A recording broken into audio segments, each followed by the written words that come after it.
Here at The Bottom Line, we love freedom, we love choice, and gosh darn it, that's why we love the USA.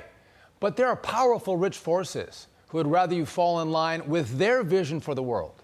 It's all in the new book called Controligarchs, exposing the billionaire class, their secret deals, and the globalist plot to dominate your life. Let's bring in the author of that book, Seamus Bruner. Seamus, good to see you, and thanks for joining us on The Bottom Line. You're speaking our language. Dagan and I talk about this all the time. Tell us what you've learned about the Controligarchs. Yeah, that's right, Sean. Most people have heard by now that Bill Gates is amassing large tracts of farmland all across the country. But what they don't know is why a software salesman or how can become a farmer.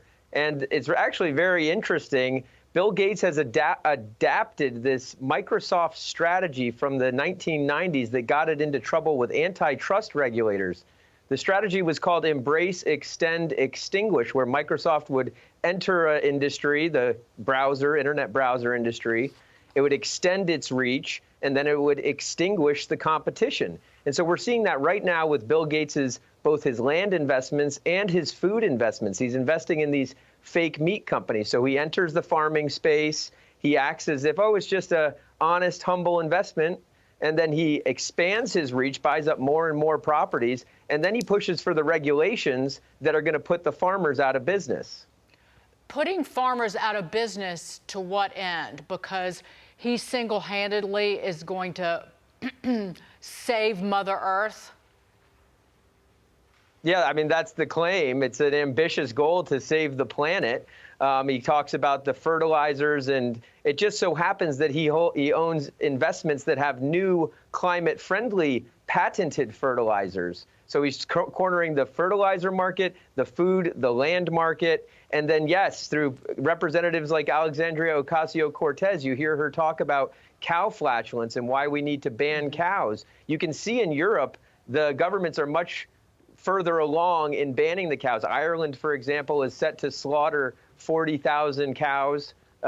You've seen the Dutch farmers have been protesting the new fertilizer restrictions. It just so happens that Bill Gates' investments benefit from these policies that the farmers are so upset about. So, Seamus, I know you can't look into the mind of Bill Gates, but is he doing this because he wants money, power, influence? Is he doing this for the good of humanity, which I can't believe that's the answer? But what's the purpose behind why he's doing what he's doing? Well, the book really gets into who Bill Gates is. It tracks his whole upbringing and his founding of Microsoft, and it shows that prior to around 1994, he was not a philanthropist at all. And his mother encouraged him to be more generous with the money he was making with Microsoft. He wasn't, and then when she passed away, he felt a change of heart. It also coincided, however, with the Justice Department looking into Microsoft's practices. So he went from being this kind of cutthroat businessman. People on the left didn't really like Bill Gates back then. And then all of a sudden he starts giving away all of his money to causes that the left loves, and he became a hero. Well, his money, every dollar he's given away since setting up the Bill and Melinda Gates Foundation has come back twofold. And I can tell you he's not tithing. His judgment is poor, knowing that he was rubbing elbows with Jeffrey Epstein. Of all the people, but just to stay on Gates, because the whole book covers a number of individuals before we go, Seamus, he is focused on fake meat and fake dairy.